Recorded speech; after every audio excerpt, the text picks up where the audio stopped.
नमस्कार दोस्तों, मेरा नाम रिजवाना शेख है। Think and grow rich book part 40 continue करती हूँ। प्यार के खोने का डर। इस निहित भय के मूल स्रोत को विवरण की ज़रूरत नहीं, क्योंकि स्पष्ट है यह अपने साथी दोस्त की सहचरी को चुराने और उसके साथ जब मौका मिले स्वतंत्रता लेने की अपनी आदत के चलते आदमी की बहुविवाही आदत से विकसित हुआ है। ईर्ष्या और इसी प्रकार के अन्य पागलपन किसी के प्यार को खोने के इंसान के विरासत से मिले डर से उपजे हैं। यह डर सभी 6 बुनियादी डरों में सबसे दर्दनाक है, चूँकि यह अक्सर स्थायी पागलपन की ओर ले जाता है। इसलिए यह शायद किसी भी अन्य बुनियादी डर की तुलना में शरीर और मस्तिष्क पर और अधिक कहर ढाता है। प्यार के खोने का डर शायद पाषाण युग से ही आरंभ हो गया था, जब पुरुष पशु बल द्वारा महिलाओं को चुरा लिया करता था। उनका महिलाओं की चोरी करना जारी है, लेकिन उनकी तकनीक बदल गई है। बल्कि बजाय वे अब अनुनय, सुंदर कपड़े, मोटर कारों का वादा और अन्य चोर जो शारीरिक बल से अधिक प्रभावी हैं का उपयोग करते हैं। मनुष्य की आदतें बिल्कुल वैसी ही हैं जैसी सभ्यता के आरंभ में थीं, लेकिन वह उन्हें अलग तरह से व्यक्त करता है। सावधानी से किए विश्लेषण ने दिखाया है कि महिलाएं पुरुषों की तुलना में इस डर के लिए अति संवेदनशील होती हैं। इस तथ्य को आसानी से समझाया गया है।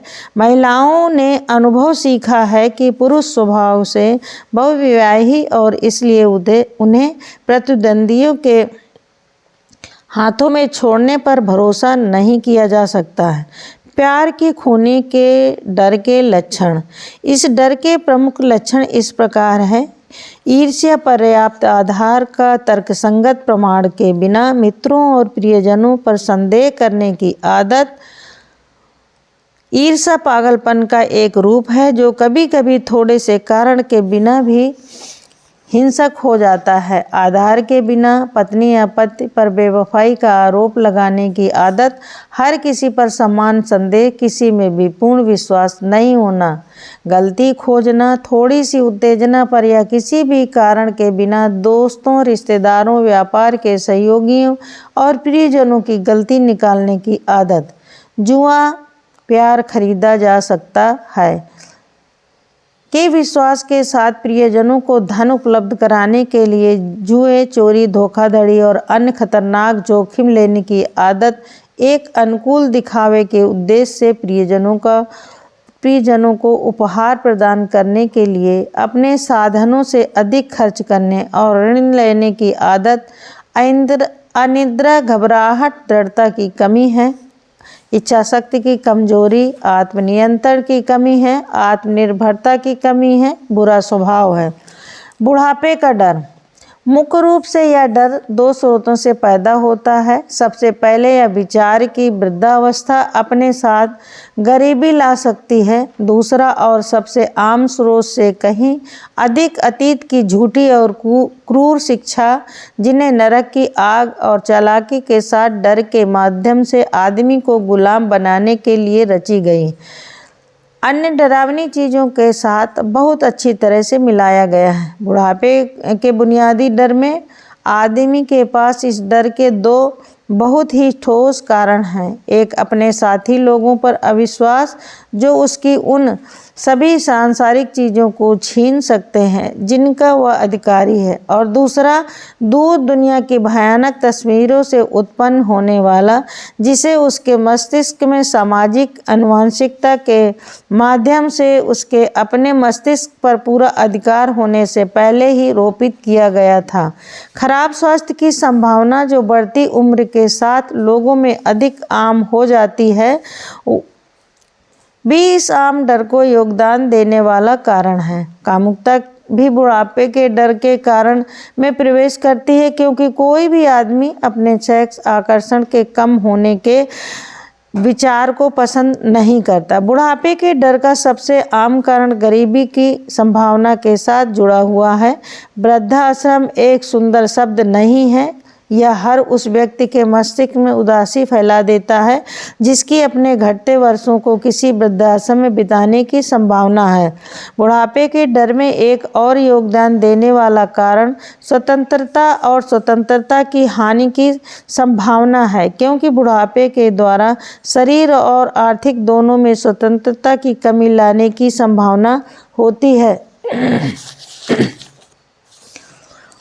बुढ़ापे के डर के लक्षण। इस डर के सबसे आम लक्षण हैं 40 की उम्र के आसपास जब मानसिक परिपक्वता की उम्र होती है या झूठा विश्वास करते हुए कि उम्र के कारण वह विफल रहा, धीमा होने और एक हीन भावना विकसित करने की प्रवृत्ति। सच तो यह है कि इंसान के सबसे ज़्यादा उपयोगी साल मानसिक और आध्यात्मिक 40 और 60 के बीच के होते हैं। ज्ञान और समझ की उम्र तक पहुँचने के पहले कृतज्ञ होने या नियम उलटने के बजाय खेद सूचक ढंग से स्वयं की अधिक उम्र के बारे में केवल इस कारण से बात करने की आदत कि आप 40 या 50 साल की उम्र तक पहुंच गए हैं। इस गलतफहमी के खुद को अधिक बूढ़ा समझकर इन गुणों का उपयोग ना करने के कारण पहल कल्पना और आत्मनिर्भरता की हत्या की आदत। 40 वर्ष की महिला या पुरुष की युवाओं के व्यवहार को प्रभावित करने के लिए अपनी उम्र से छोटा दिखने की कोशिश द्वारा कपड़े पहनने की आदत, जिससे मित्रों और अजनबियों दोनों को उपहास करने की प्रेरणा मिलती है। मृत्यु का डर। कुछ लोगों के लिए यह सब बुनियादी डरों में से सबसे अधिक क्रूर होता है। कारण स्पष्ट है, अधिकांश मामलों में मृत्यु के विचार के साथ जुड़े डर के भयानक कष्टों के लिए धार्मिक कट्टरता पर सीधे आरोप लगाया जा सकता है। तथाकथित मूर्ति पूजक अधिक सभ्य लोगों की तुलना में मृत्यु से कम डरते हैं। इंसान करोड़ों सालों से एक ही अनुत्तरित सवाल पूछता आ रहा है, कहाँ से और कहाँ पर? मैं कहाँ से आया हूँ और मैं कहाँ जा रहा हूँ? अतीत के काले युग के दौरान अधिक चालाक और धूर्त लोग एक मूल्य के लिए इन सवालों के जवाब देने के लिए धीमे नहीं थे। अब गवाह मृत्यु के भय की उत्पत्ति का प्रमुख स्रोत है। सांप्रदायिकता का एक नेता चिल्लाता है, मेरे तंबू में आ जाओ, मेरे धर्म सिद्धांत को स्वीकार करो और मैं तुम्हें एक टिकट दूंगा जो तुम्हारे मरने के बाद तुम्हें सीधे स्वर्ग में प्रवेश करवा देगा। वही नेता कहता है, यदि तुम मेरे तंबू के बाहर रहते हो, शैतान तुम्हें ले जाएगा और अनंत काल तक तुम्हें आग में जलाएगा। अनंत काल एक लंबा समय है। आग एक भयानक बात है। आग में जलने के अनंत दंड के बारे में विचार न केवल मृत्यु के डर का कारण बनता है, बल्कि इंसान के तर्क शक्ति को खो देने का कारण भी बनता है। यह जीवन में रुचि को नष्ट कर देता है और खुशी असंभव बना देता है। अपने शोध के दौरान मैंने एक किताब की समीक्षा की जिसका शीर्षक था देवताओं की सूची, जिसमें इंसानों द्वारा पूजे जाने वाले 30,000 देवताओं को सूचीबद्ध किया गया था। इसके बारे में सोचो, उन 30,000 का एक क्रम मछली के लेकर एक इंसान तक सब ने उनका प्रतिनिधित्व किया था। वह थोड़े आश्चर्य की बात है कि इंसान मौत की दृष्टिकोण से भयभीत हो गए हैं। हालांकि शायद धार्मिक नेता स्वर्ग में सुरक्षित संचालन प्रदान करवाने में सक्षम नहीं हो, ना ही इस तरह के प्रावधान के अभाव के कारण ऐसे दुर्भाग्यपूर्ण व्यक्ति को नरक में नीचे उतरवा दे उत्तर अनुमति देते हैं। बाद वाली बात की संभावना इतना भयानक लगती है कि इसके बारे में बहुत सोचा था, पर कि इस तरह के एक यथार्थवादी तरीके से कल्पना की पकड़ देता है, इसके तर्क को अक्षम कर देता है और मृत्यु के भय को स्थापित कर देता है। सच में कोई भी आदमी नहीं जानता और किसी आदमी ने कभी भी नहीं जाना है कि स्वर्ग या नरक किस तरह के हैं, और ना ही किसी को पता है कि दोनों जगह वास्तव में मौजूद हैं। भी सकारात्मक ज्ञान की यही कमी उन झूठे लोगों के लिए मानव मन में द्वार खोल देती है जो अपनी पवित्र धोखाधड़ी और प्रवंचना के हथकंडों के विभिन्न ब्रांडों के अपने स्टॉक से किसी के मस्तिष्क पर नियंत्रण कर सकते हैं। मृत्यु का डर अब कोई इतना आम नहीं है जितना उस युग के दौरान जब महान कॉलेजों और विश्वविद्यालय नहीं थे। वैज्ञानिकों ने सच्चाई की रोशनी को दुनिया पर डाल दिया है और यह सच्चाई तेजी से मौत के इस भयानक डर से पुरुषों और महिलाओं को मुक्त करा रही है। कॉलेजों और विश्वविद्यालयों में पढ़ने वाले युवा पुरुष और युवा महिलाएं आसानी से आग और ब्रिमस्टोन से प्रभावित नहीं होते। जीव विज्ञान, खगोल विज्ञान, भूविज्ञान और अन्य संबंधित विज्ञान की सहायता के माध्यम से अंधकार युग के डर जिसने लोगों के मस्तिष्कों को पकड़ रखा था और उनके तर्क शक्ति को नष्ट कर दिया था, उन्हें दूर कर दिया गया है। पागल खाने मृत्यु के भय से पागल हुए पुरुषों और महिलाओं से भरे हुए हैं। यह डर बेकार है। मौत आएगी, कोई इसके बारे में क्या सोचता है कुछ फर्क नहीं पड़ता। एक आवश्यकता के रूप में इसे स्वीकार करें और अपने दिमाग से बाहर भेज दें। यह एक आवश्यकता होनी चाहिए, वरना यह सबके पास नहीं आती। शायद यह उतनी बुरी नहीं जितनी इसकी कल्पना की गई है। पूरी दुनिया केवल दो चीज़ों, ऊर्जा और पदार्थ से बनी है। प्राथमिक भौतिकी में हम सीखते हैं कि ना तो पदार्थ और ना ही ऊर्जा।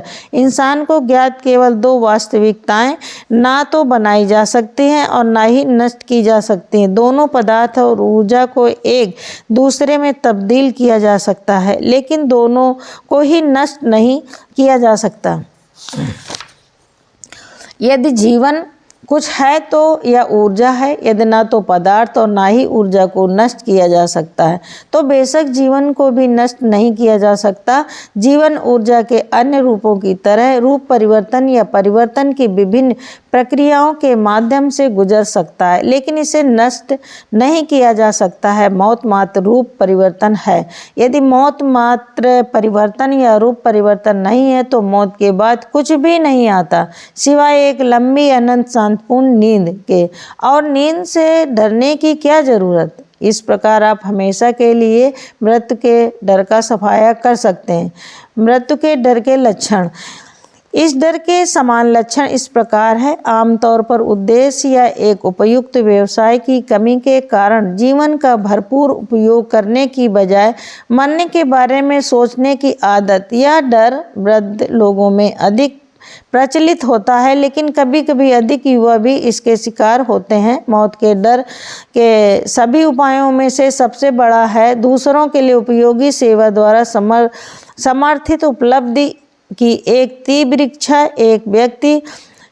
एक व्यस्त व्यक्ति के पास शायद ही कभी मरने के बारे में सोचने के लिए समय होता है। वह जीवन को इतना रोमांचक पाता है कि मौत के बारे में चिंता कर ही नहीं सकता। कभी कभी मौत का डर गरीबी के डर के साथ निकट से जुड़ा हुआ होता है, जहाँ किसी एक की मौत उसके प्रियजनों को गरीबी से त्रस्त छोड़ देती है। अन्य मामलों में मृत्यु के भय बीमारी और भौतिक शरीर की प्रतिरोधक क्षमता के विफल हो जाने के कारण होते हैं। मौत के डर के सबसे आम कारण हैं खराब स्वास्थ्य, गरीबी, उचित व्यवसाय की कमी, प्यार में निराशा, पागलपन, धार्मिक कट्टरता, बूढ़े आदमी की चिंता डर पर आधारित मस्तिष्क की एक व्यवस्था है। यह धीरे धीरे लेकिन लगातार काम करती है। यह घातक और सूक्ष्म है। यह कदम दर कदम तब तक अंदर घुसती जाती है जब तक यह व्यक्ति की तर्क शक्ति को अक्षम ना कर दे और पहल करने के विचार और आत्मविश्वास को नष्ट ना कर दे। चिंता अनिर्णय के कारण से निरंतर रहने वाले डर का एक रूप है, इसलिए यह एक मस्तिष्क की एक अवस्था है जिसे नियंत्रित किया जा सकता है।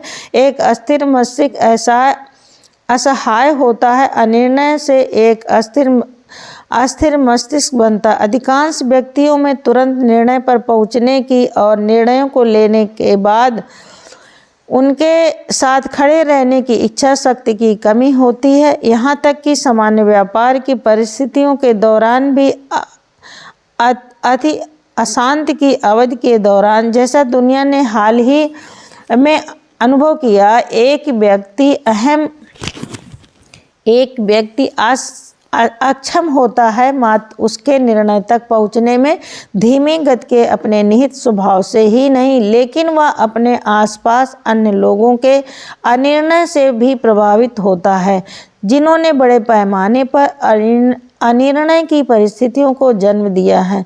पूरी दुनिया में अवसाद के दौरान पूरा माहौल दो मानसिक रोगों के कीटाणुओं फिएरेंजा और वरिटिस के साथ भरी थी, जिन्होंने 1929 में वॉल स्ट्रीट उन्माद के बाद खुद को फैलाना शुरू किया। इन कीटाणुओं के लिए केवल एक ही ज्ञात इलाज है, शीघ्र और दृढ़ निर्णय करने की आदत। इसके अलावा यह ऐसा इलाज है जिसे हर व्यक्ति को अपने खुद के लिए प्रयोग करना होगा। हम कार्रवाई की एक निश्चित राह पर पालन करने के लिए एक बार निर्णय पर पहुंच गए हों तो हम स्थिति पर चिंता नहीं करते हैं। मैंने एक बार एक आदमी का साक्षात्कार लिया जिसे 2 घंटे बाद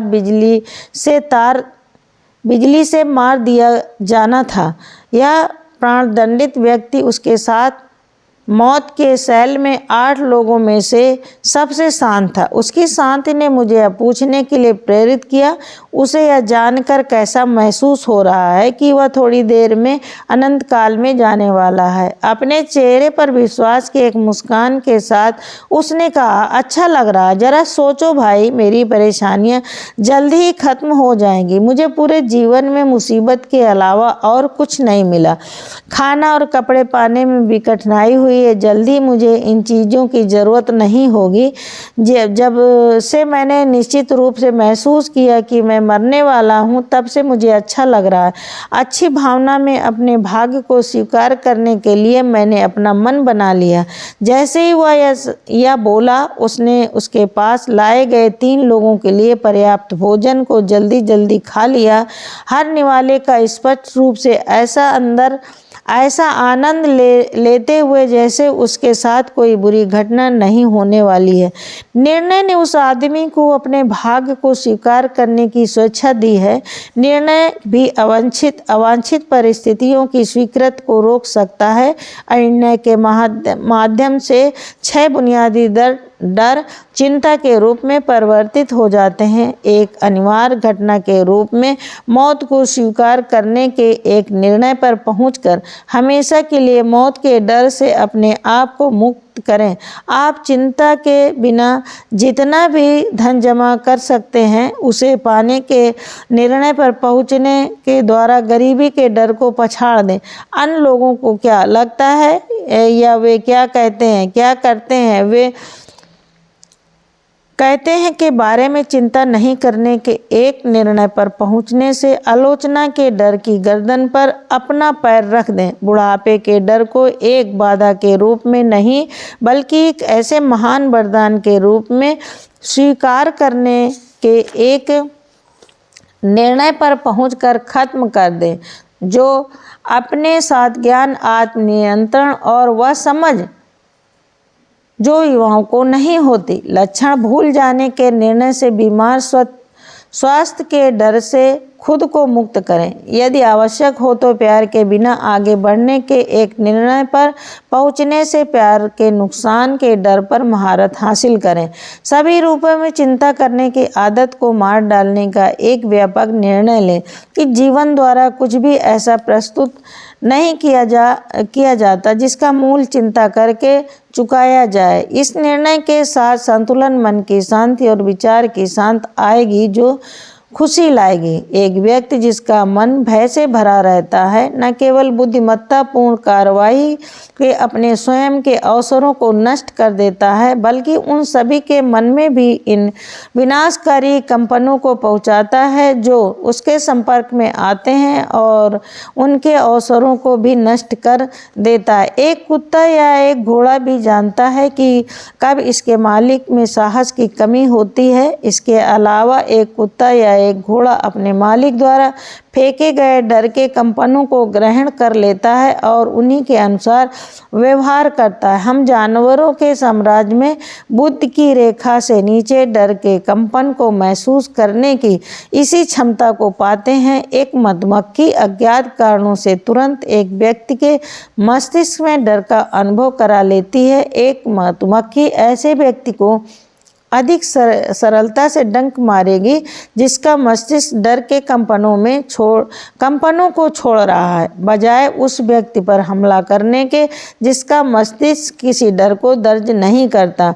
डर के कंपन एक मस्तिष्क से दूसरे तक उतनी ही तेजी से और निश्चित रूप से पहुँचते हैं जितना आवाज़ एक प्रसारण केंद्र से एक रेडियो सेट पर पहुँचती है और उसी स्वयं के माध्यम से।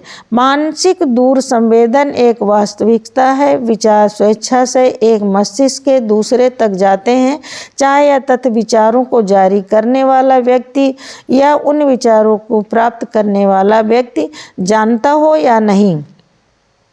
जो व्यक्ति नकारात्मक या विनाशकारी विचारों को मौखिक रूप से अभिव्यक्ति देता है वह व्यवहारिक रूप से निश्चित तौर पर उन विनाशकारी शब्दों के परिणामों का वापस अनुभव करता है। अकेले विनाशकारी विचार आवेग ही शब्दों की सहायता के बिना एक ऐसे अधिक तरीके से एक प्रतिक्रिया पैदा करता है। सबसे पहले और शायद याद रखने के लिए सबसे महत्वपूर्ण है, एक विनाशकारी प्रकृति के विचारों को जारी करने वाला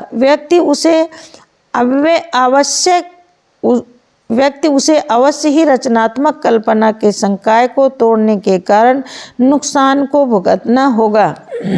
दूसरे किसी भी विनाशकारी मस्तिष्क में नकारात्मक भावना की उपस्थिति से एक नकारात्मक व्यक्तित्व विकसित होता है जो लोगों का विरोध करता है और अक्सर उन्हें विरोधियों में बदल देता है। उस व्यक्ति के नुकसान का तीसरा स्रोत जो नकारात्मक विचारों का मनोरंजन या उन्हें जारी करता है, इस महत्वपूर्ण तथ्य में निहित है।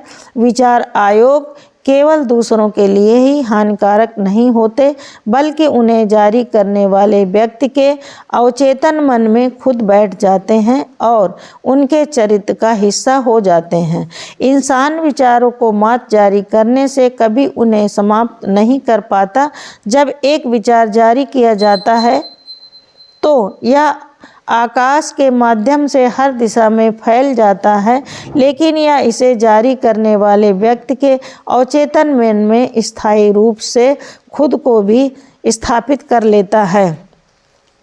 जीवन में आपका व्यापार संभवतः सफलता प्राप्त करने के लिए सफल होने के लिए आपको मन की शांति ढूंढनी होगी, जीवन की भौतिक आवश्यकताओं को प्राप्त करना होगा और सबसे ऊपर सुख प्राप्त करना होगा। सफलता के ये सभी सबूत विचार आवेगों के रूप में शुरू होते हैं। आप अपने मस्तिष्क को नियंत्रित कर सकते हैं। आप जो भी विचार आवेग चुनते हैं उन्हें मस्तिष्क में डालने की आपके पास शक्ति है। इस विशेषाधिकार के साथ इसे रचनात्मक तरह से इस्तेमाल करने की जिम्मेदारी भी आती है। आप अपने सांसारिक भाग्य के उतरने ही निश्चित रूप से मालिक हैं, जितनी आपके पास अपने खुद के विचारों पर नियंत्रण करने की शक्ति है। अपने जीवन को वैसा बनाते हुए जैसा आप चाहते हैं, आप अपने स्वयं के वातावरण को प्रभावित, निर्देशित और अंततः नियंत्रित कर सकते हैं या अपने उस विशेषाधिकार को प्रयोग करने की उपेक्षा कर सकते हैं जो आपका है और जीवन को ऐसे ही छोड़ सकते हैं। इस प्रकार आप परिस्थितियों के व्यापक समुद्र में खुद को फेंक सकते हैं जहां आप इधर उधर लहरों में गोते खाएंगे, जैसे लकड़ी का कोई टुकड़ा सागर की लहरों पर खाता है। Thank you.